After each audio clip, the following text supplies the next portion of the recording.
திருச்சிற்றம்பலம். நித்தம் எழுந்தருளி நின்மலனே எந்தனக்கு புத்தி மிக மிகவும் போதித்து சித்தமயல் பொக்குவாய் இன்ப சுக பூரணத்துள் இரண்டரவே அக்குவாய் சொக்கநாதா. திரு கைலாய பரம்பரை திரு தர்மயாதீன குருமுதல்வர் ஸ்ரீ குருஞான சம்பந்த தேசிக பரமாச்சாரியா சுவாமிகள் அருளி செய்த சிவபோகசாரம் பாகம் 27 பாடல் எண் 131. 5 அறிவால் கண்டாலும் ஆர் ஏது சொன்னாலும் எந்த விருப்பு வெறுப்பு ஏய்ந்தாலும் சிந்தையே பார விசாரத்தை பண்ணாதே ஏதொன்றும் தீர விசாரித்து செய். செவி தோல் கண் நாக்கு மூக்குன்ற ஐம்பொறிகளின் துணை கொண்டு காணக்கூடிய உலகப் பொருள்கள் காண்பது ஆனாலும் சரி, ஆர் ஏது சொன்னாலும் பிறர் சொல்ல கேட்கும் உலக விஷயங்கள் ஏது ஆனாலும் எந்த விருப்பு வெறுப்பு ஏய்ந்தாலும் பிறர் செய்யும் செயல்களால் விருப்பு வெறுப்பு அடைந்தாலும் சிந்தையை பார விசாரத்தை பண்ணாதே. எப்பொருள் எத்தன்மைத்தாயினும் அப்பொருள் மெய்ப்பொருள் காண்பது அறிவு. ஐம்பொறிகளால் கண்டதே காட்சி என்று துணியாமலும் பிறர் கூறும் சிறு சொற்களை புன்மொழிகளை பொருளென கொள்ளாது முற்சை வினைகளுக்கு ஏற்ப வரும் இன்ப துன்பங்களை விருப்பு வெறுப்பு இன்றி அனுபவிப்பதே பிறவி பிணி நீங்குவதற்குரிய வழி என்று சிந்தை செய்து தீர விசாரித்து அதை ஆராய்ந்து துணிதல் செய்வாயாக. கற்று ஈண்டு மெய்ப்பொருள் கண்டார் தலைப்படுவர் மற்ற ஈண்டு வாரா நெறி. யாது ஒன்றையும் புலனாகியவாறே துணியாது நன்கு ஆராய்ந்து துணிதல் வேண்டும் என்று அறிவுறுத்தியுள்ளார். 132வது பாடல். பரபரக்க வேண்டாம் பலகாலும் சொன்னேன் வரவரக் கண்டு ஆராய் மனமே ஒருவருக்கும் தீங்கு நினையாதே செய் நன்றி குன்றாதே ஏங்கி இளையாது இரு. உலக விஷயத்திற்காக உலக பொருள்களின் மேலேயே பறந்து பறந்து ஓடுகின்ற மனதை பரபரப்பு அமைந்து கேண்மின்.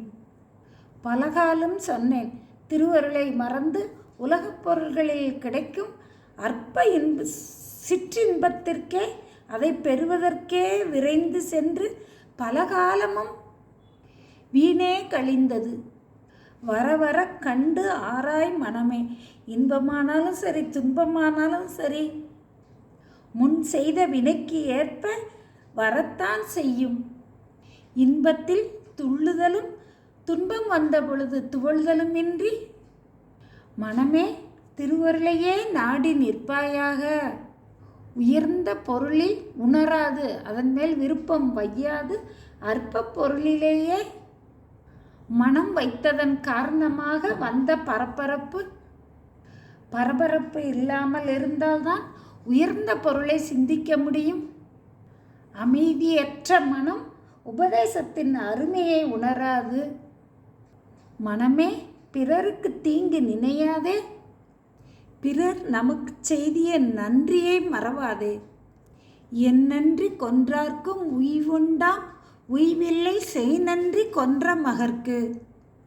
இறைவன் எவ்விடத்தும் எந்நிலையிலும் எக்காலத்திலும் எந்த இடத்திலும் கைமாறு கருதாது செய்து வரும் உதவியை அருள் கருணையை என்றும் மறவாதே. ஏங்கி இளையாது இரு. உலகிலேயே சிறந்த பொருள் எதுனா பணம் என்றும் மனைவி மக்கள் என்றும் செல்வம் என்றும் அறுசுவை உணவே சிறந்தது என்றும் அதையே விரும்பி அதை பெறுவதற்கே ஏங்கி இளைத்து துன்புறுவர் வைத்த நிதி பெண்டிர் மக்கள் குலம் கல்வி என்னும் பித்த உலகு என்பார் மாணிக்கவாசகப் பெருமான். திருவருளே நாம் பெறுதற்குரிய தலையாய பொருள். அந்த உயர்ந்த பொருளையே திருவருளையே நாடி நின்றால் மலையே வந்து வீழ்ந்தாலும் கலங்க வேண்டியதில்லை. பரபரப்பு இன்றி தேடும் பொருளும் திருவருளே என உணர்ந்து அத்திருவருள் அன்றி வேறு பற்றுக்கோடு இல்லை என்று இருப்பவர்களே ஏங்கி இழையாது இருப்பார்கள். 133வது பாடல்.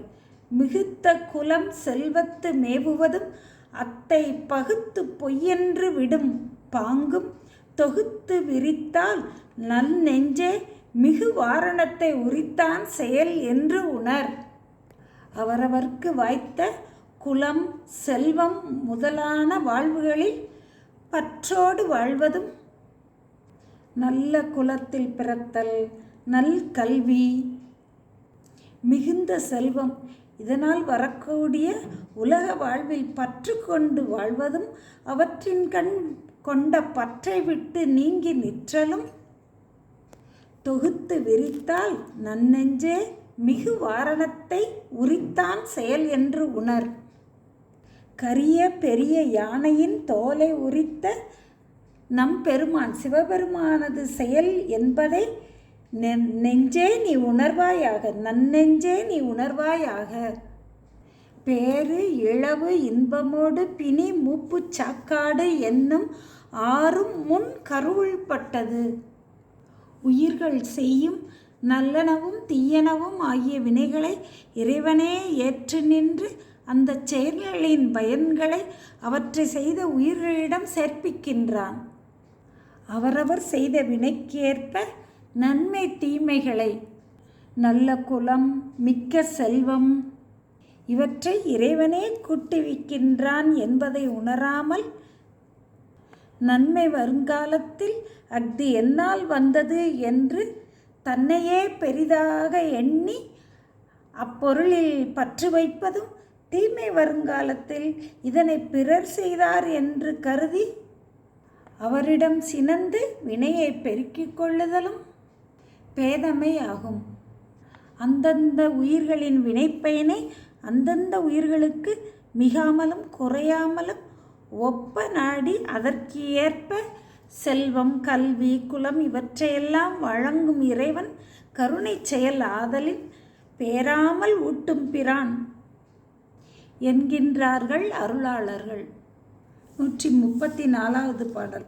ஆறாறு தத்துவம் வைத்தத்தில் உரை மூர்த்திகள் வைத்து தேரா மலபாகம் ஏறவே மாறாமல் உன்னை விடாது ஆழ்வான் உனை கோட்டோ நெஞ்சமே. உன்னை விடாது ஆழ்வான் உனை கேட்டோ நெஞ்சமே என்ன விசாரம் எமக்கு. உயிர்களே, அனாதியே பற்றியிருந்த ஆணவ மலத்தால் முழு அறியாமையில் கிடந்த உயிர்களை மலம் பாகமாதல் பொருட்டு அந்த ஆணவ இருளை சிறிது நீக்குகின்ற ஒளிப்பொருளாய் நிற்பது மாயை. அம்மாயையிலிருந்து 36 தத்துவங்களையும் 36 தத்துவங்களையும் கூட்டி கேவல நிலையில் கிடந்த உயிர்களை சகல நிலையுள் செலுத்தி அறிவும் செயலும் இச்சையும் தொழில்படுமாறு செய்து அம்மாயையை சுத்தமாயை, அசுத்தமாயை, பிரகிருதி மாயை என பகுத்து அவற்றை அவை ஜடமாதலில் அவற்றை தொழில்படுத்துவதற்கு அதி தெய்வங்களையும் அமைத்து மாறாமல் உன்னை விடாது ஆழ்வான். அனாதி காலத்தை முழு அறியாமையில் கிடந்த கேவல நிலையிலும் மாயா கருவிகளோடு கூடி இன்பத் துன்பங்களை அனுபவிக்கின்ற சகல நிலையிலும் பக்குவமுற்ற உயிரிட உள்ள உலகப் பற்றுக்களையெல்லாம் நீக்கி திருவருளை பற்றுமாறு செய்து உயிர் திருவருளில் அழுந்தி பேரின்பத்தை நுகர்கின்ற சுத்த நிலையிலும் நீங்காது நின்று ஆட்கொள்கின்ற எம்பெருமான் சிவபெருமான் உனை கேட்டோ நெஞ்சமே. அங்கனம் ஆட்கொண்டு நின்ற நிலை நாம் வேண்டிக் கொண்டதாலோ நெஞ்சமே என்ன விசாரம் எமக்கு. இனி அது பற்றி உனக்கு என்ன கேள்வி கவலை உள்ளது?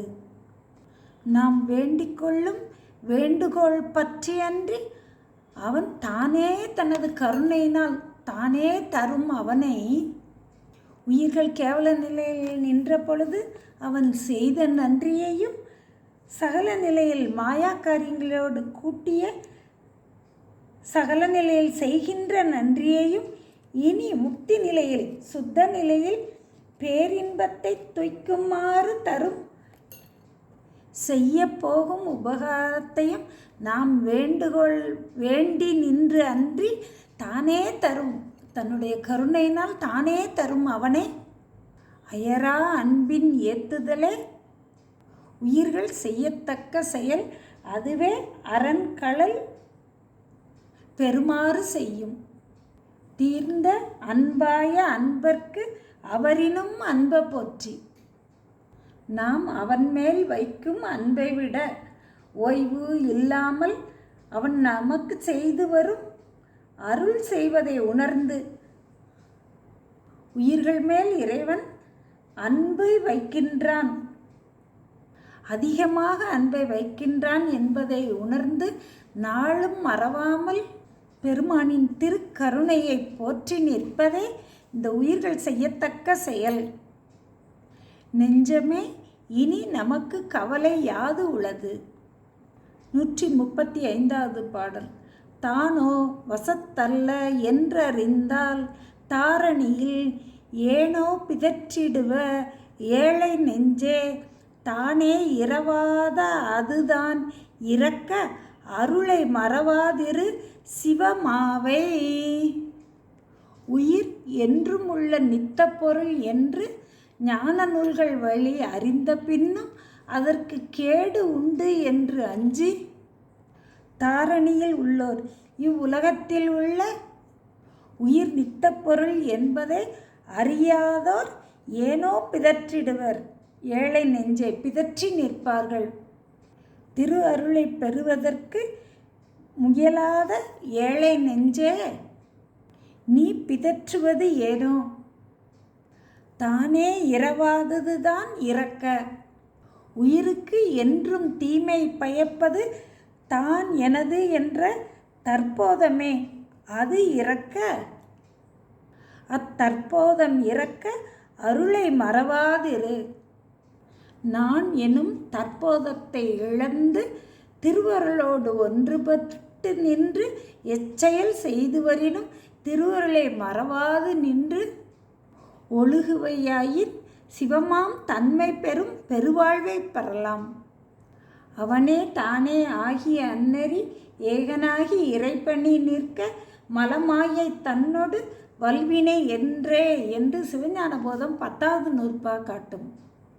திருவருளை தெளிய உணர்ந்த உயிர் தான் வேறு நில்லாமல் தற்போதம் கெட்டு அத்திருவருளோடு ஒன்றி நின்று அத்திருவருளின் உள்ளே பொருந்தி தான் என்பதொரு பொருள் தோன்றாதபடி சிவோகம் பாவனையில் ஒன்றி நின்று சிவமாம் தன்மை பெறும் பெருவாழ்வை பெறும். உயிர் என்றுமுள்ள நித்த பொருள் அஃது ஒரு எஞ்ஞான்றும் அழிதல் இன்றி தற்போதம் கெட்டு திருவருளை மறவாது ஒழுகி சிவபோதம் கெட்டு சிவபோகம் மேலிட்டு சிவமாம் தன்மை பெற்று பெருவாழ்வு பெறும். திருவருளை மறவாது இருத்தலே சிவமாம் தன்மையை பெறுவதற்குரிய பெருவழி என்பதை நீ உணர்வாயாக. திருச்சிற்றம்பலம்.